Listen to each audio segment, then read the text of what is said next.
was going throughout the day, amen, you know, Lady Allen woke up and said, come on, honey, I feel like getting out of the house. So where I thought that I would be home and kind of read and kind of say, okay, Lord, give me something, I found myself trying to be obedient to my wife. Come on, well, I'm being honest, transparent. Amen. She done worked all week long. Now she want to get out the house and do something for her, something fun. Amen. Amen. So I found myself, got dressed, and I'm thinking, okay, Lord, you're going to have to help your boy. Because now she want to get out and play, and I don't have a word, so Lord, you're going to have to do something here. But how many know we serve a faithful God? Amen. Hallelujah. We serve a faithful God. Can I share with you, Karen, Lady Allen heard something on the news about the Nano Festival going on downtown in William Land Park. So she goes, honey, I think I want to go to the Banana Festival. I said, okay. So at the same time, I'm thinking, okay, I said, Lord, I don't have nothing. You're going to have to talk to me. And as I was sitting in the park looking at the world do their thing, come on, y'all know what I'm talking about. Looking at the world, and then I started sitting there and I started being even blessed even more about where God has brought me from. Now, I'm not pointing fingers on anybody doing anything wrong because I was enjoying the jazz like everybody else. Can I be honest with you? But I was looking, thinking, my God, Lord, you done brought me a mighty long way. Through my trials and tribulations, come on, somebody. Even when I felt like I was having a stone in the towel. And that's when the Lord started saying, I'm going to talk to you, boy. Just sit back and listen. And the Lord started feeding me. Come on. Amen. Feeding me in the park on a Sunday where I used to be cruising on a Sunday afternoon. This was Saturday, but I used to be at the park cruising on a Sunday. Yeah, we're talking to him. Some of y'all don't know what I'm talking about. See, some of you old school, when I had my low rider and we was cruising in the park on a Sunday afternoon. Yeah, we're talking to you. Hey, He preaching to you. you know what I'm saying? So here I was in my old stomping grounds. Come on, somebody. Well, I used to be getting my party on, my cruise on, looking at the ladies, doing what we do when we're young, and some of them even when we old. How the Lord will start feeding. And I started saying, Lord, I thank you. You're so awesome. Amen. And the Lord gave me a word. He said, as I was sitting there and I thought about how I felt like throwing in the towel from time to time, I was thinking about things I was going through and that had gone through. And he spoke a word. He says, let not become weary in doing good. And doing good. I said, Lord, thank you. When he fed me that, he started feeding me things. And as I was sitting there, the Lord told me to ask the people a question. By show of hands, and I want you to be honest, has anyone here ever found themselves in a position where you are doing everything in your power to do what's right and do the things to help others? And it can be on the job or doing something for a friend and a family member. And everything you do just seems not to be enough. Anybody? Anybody? Yes, sir. And it's gotten to the point that you started to question yourself. What am I doing? What am I doing? Why am I doing what I'm doing? And you start to feel a little weary. Come on, somebody. Come on now. You start getting a little tired, going, I'm just getting sick and tired of being sick and tired. I'm sick of worrying and dealing with all of this, and they don't seem to get it or care. Show of hands, please. Anybody who's felt that way? Amen. Amen. I want you to look around. Leave your hands up. Look around. I want everybody to look around. See all the hands that are up. So you see, you're not in this by yourself. You're in good company. Hallelujah. The Lord gave me Galatians 9. Galatians 6 and 9. Go to your word. Galatians 6 and 9. You got it, hold it up nice and high. If you got your cell phones, hold them up so I know you got it. You went there with me. So you know it ain't just me talking, it's the word talking. Come on, somebody. Hallelujah. Galatians 6:9 reads, and this is from the King James. He says, and let us not be weary in well-doing. For in due season we shall reap, if we faint not. As we have therefore the opportunity, let us do good unto all men. Yes. All men. All men. But especially unto them who are in the household of faith. Amen. I want to make this real plain, so I'm going to read it again, but I'm going to read it out of the NIV. It just says it just a little bit different, but it makes it a little more plain.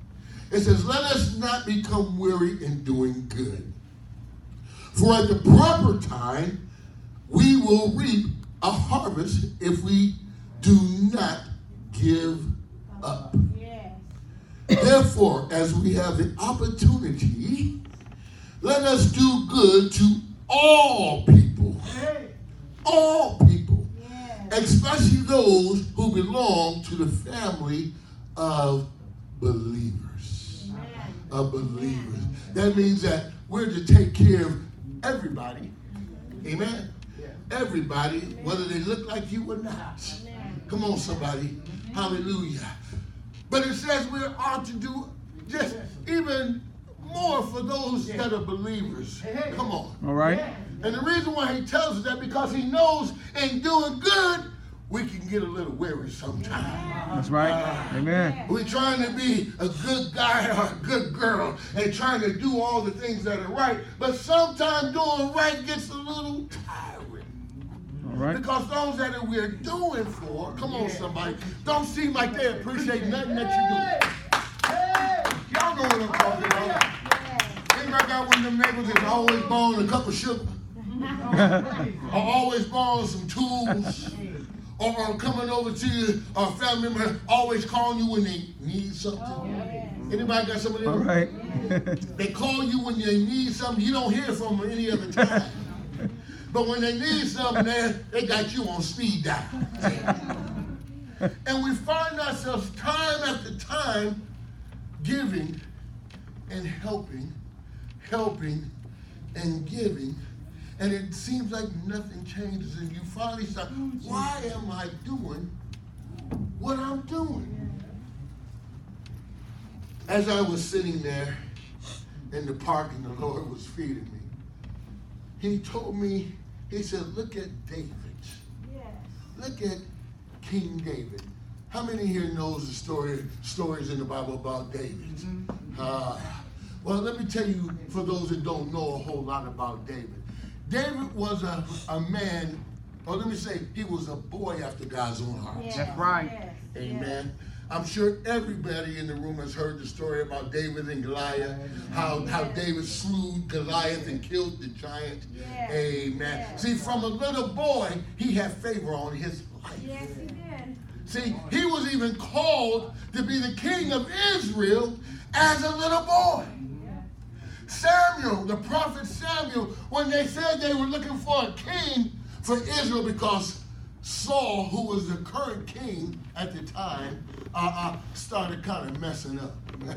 And they knew that they had to get another king to come up. So when Samuel was told to go out and find another king, he went and he found a young boy.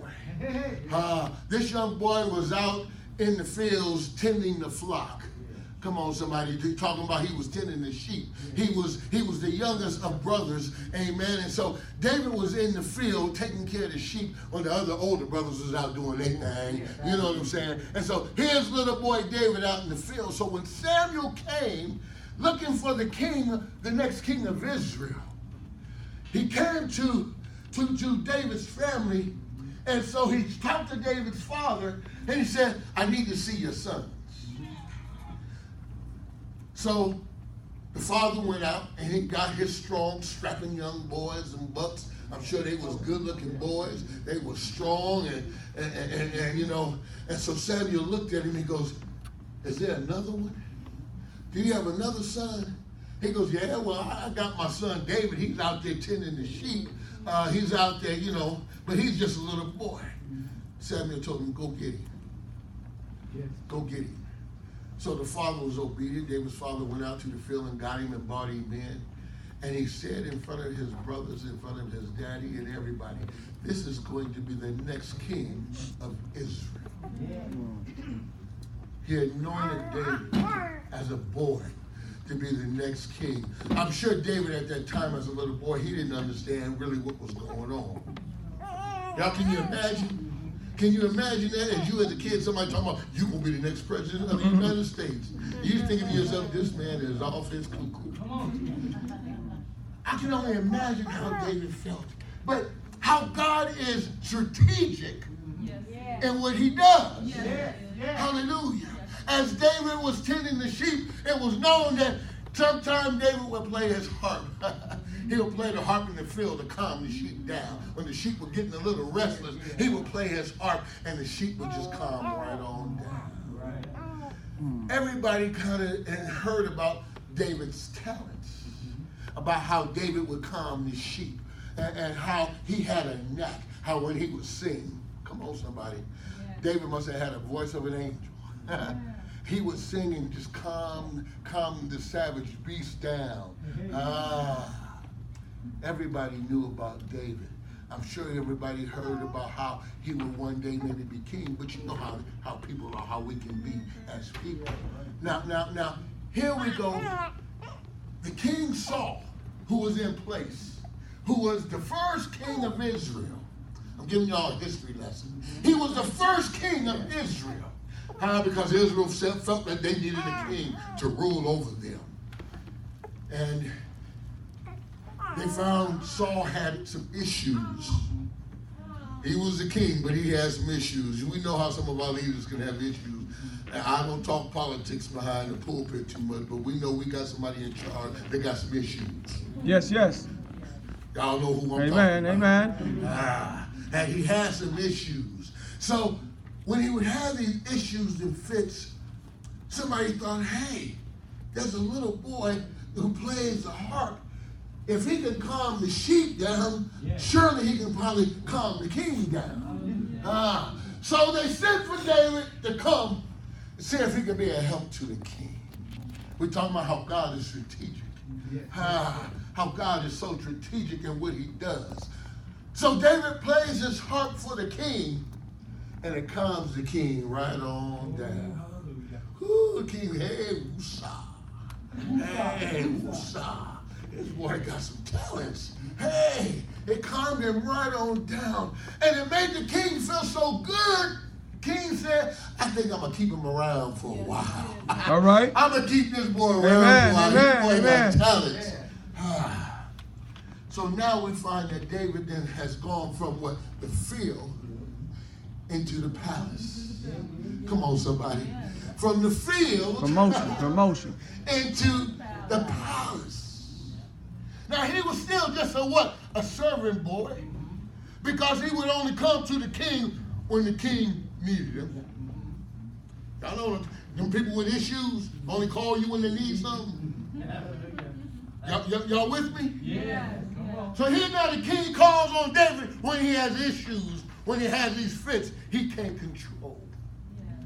So now David is just being obedient, playing his harp, singing. I'm sure he loved it. Most musicians love playing. Y'all know what I'm talking about. Love singing, love playing. So now David is being able to do what he truly loves to do. That's sing and worship God.